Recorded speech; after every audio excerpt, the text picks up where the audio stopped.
wabarakatuh. Apa kabar anak-anak ustazah? Semoga kalian dalam keadaan yang sehat, semoga kalian selalu dalam penjagaan Allah, dan yang lebih penting lagi semoga sampai detik ini tidak pernah menurun semangat kita untuk terus belajar, dan belajar. Karena dengan cara belajarlah seorang mukmin itu akan mengenali Tuhannya, yaitu Allah Subhanahu wa Ta'ala. Anak-anak ustazah, sebelum kita mulai, marilah kita bersama-sama membaca basmalah. Bismillahirrahmanirrahim. Semoga ketika kita memulai dengan menyebut asmanya Allah, menyebut dan melibatkan Allah dalam kita belajar, nantinya ilmu yang kita dapatkan akan menjadi sebuah keberkahan.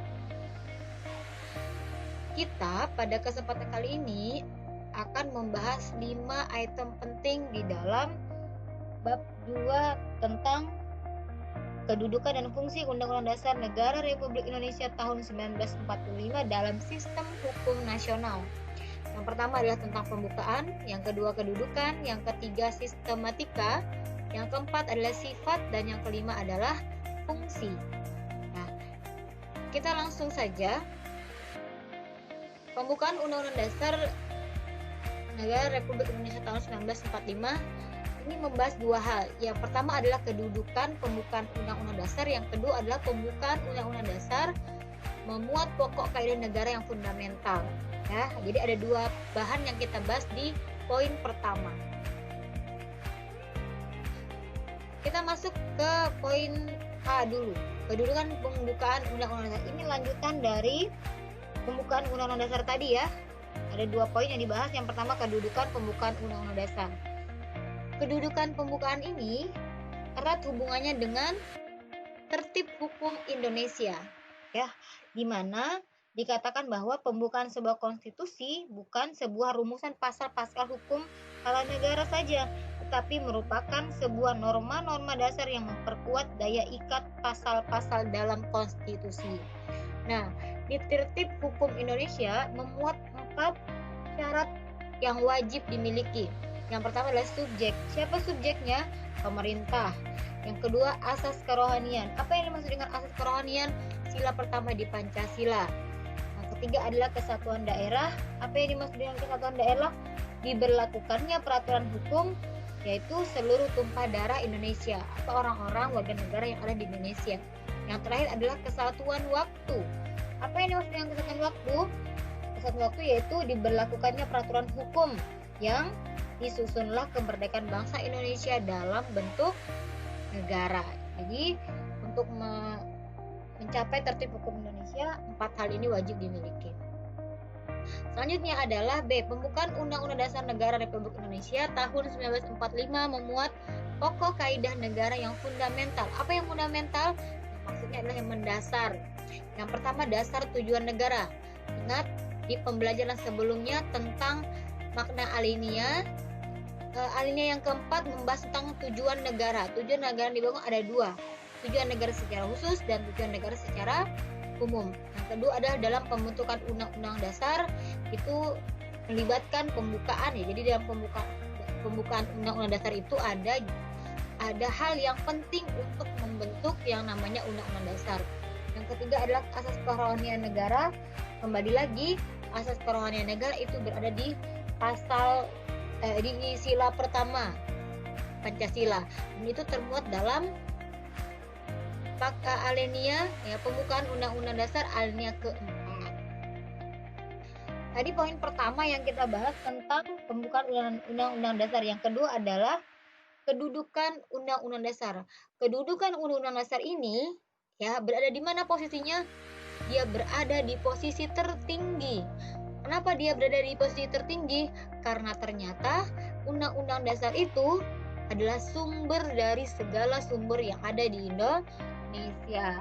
Ya, kalau kita yang beragama Muslim, sumber dari segala sumber hukum kita ada pada Al-Quran.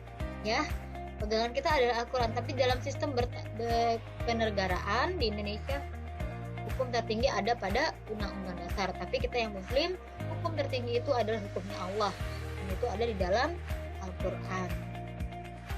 Selanjutnya adalah sistematika. Apa yang dimaksud dengan sistematika?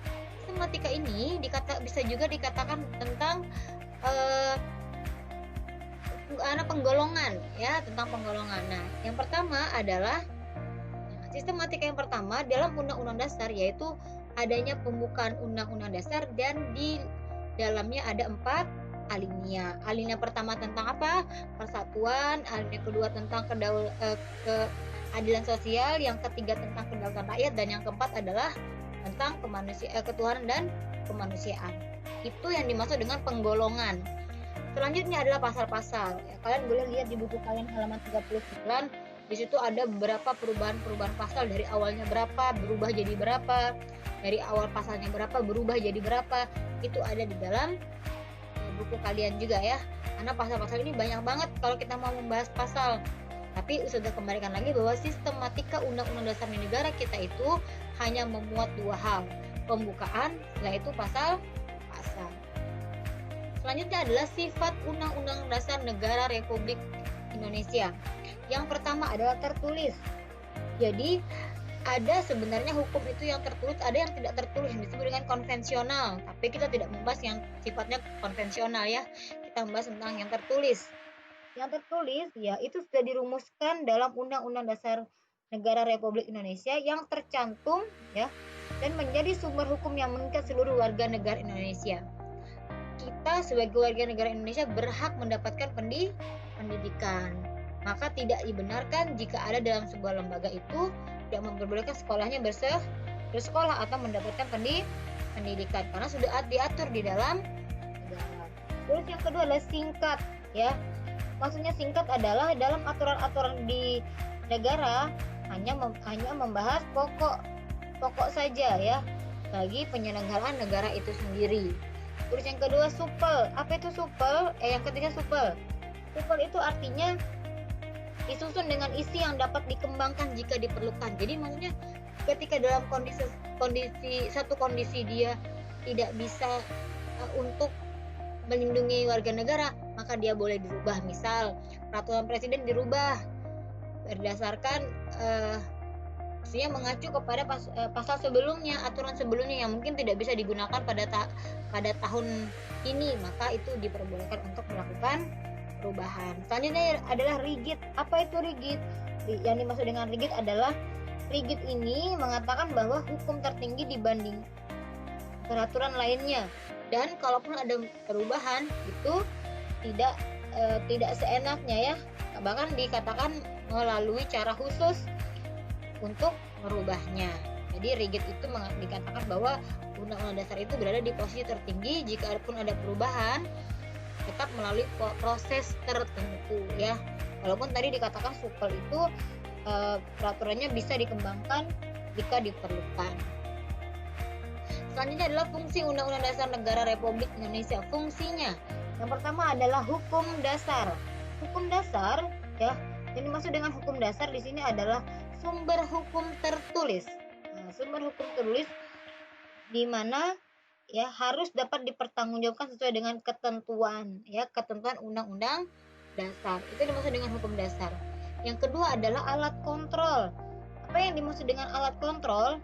Yang dimaksud alat kontrol adalah menjadi pengontrol atas kesesuaian antara norma hukum yang lebih rendah dan norma hukum yang lebih tinggi. Jadi maksudnya agar aturan-aturan di negara itu dari yang rendah sampai yang tinggi itu bisa berjalan sesuai, namun tetap diawasi oleh beberapa orang ya, misal seperti ada Dewan Hakim dan sebagainya ya, Komisi Yudisial yang itu menjebatani jika ada hal-hal yang dilanggar. Terus yang ketiga adalah menjadi pengatur. Apa yang dimaksud menjadi pengatur? Ya, yang dimaksud dengan menjadi pengatur adalah cara kekuasaan negara itu disusun, dibagi, dikelola dan dilaksanakan. Jadi setiap warga negara yang berada di Indonesia itu wajib mengikuti dan melaksanakan semua aturan yang dibuat oleh negara. Yang terakhir adalah alat penentu. Apa yang dimaksud dengan alat penentu? Yang dimaksud dengan alat penentu adalah ini menjadi penentu dari hak dan kewajiban seluruh warga negara termasuk aparat negaranya yang membuat aturan itu. Jadi jika aturannya sudah dibuat, siapapun orangnya, bahkan yang pembuat sekalipun itu tetap harus mentaatinya dengan baik. Oke, terima kasih pada kesempatan kali ini kalian sudah menyimak video dari Ustazah. Silahkan tuliskan di kolom komentar bahwa kalian sudah menyimak video ini. Nanti akan Ustazah checklist untuk sebagai absensi bahwa kalian sudah menyimak dengan baik dan terhitung hadir di pembelajaran Ustazah Mariani. Terima kasih. Sebelum saya tutup, kata Soekarno, kepala negara kita yang pertama di Indonesia adalah belajar tanpa berpikir itu tidaklah berguna, tapi berpikir tanpa belajar itulah sangat berbahaya. Mohon maaf dari Ustazah. Assalamualaikum warahmatullahi wabarakatuh.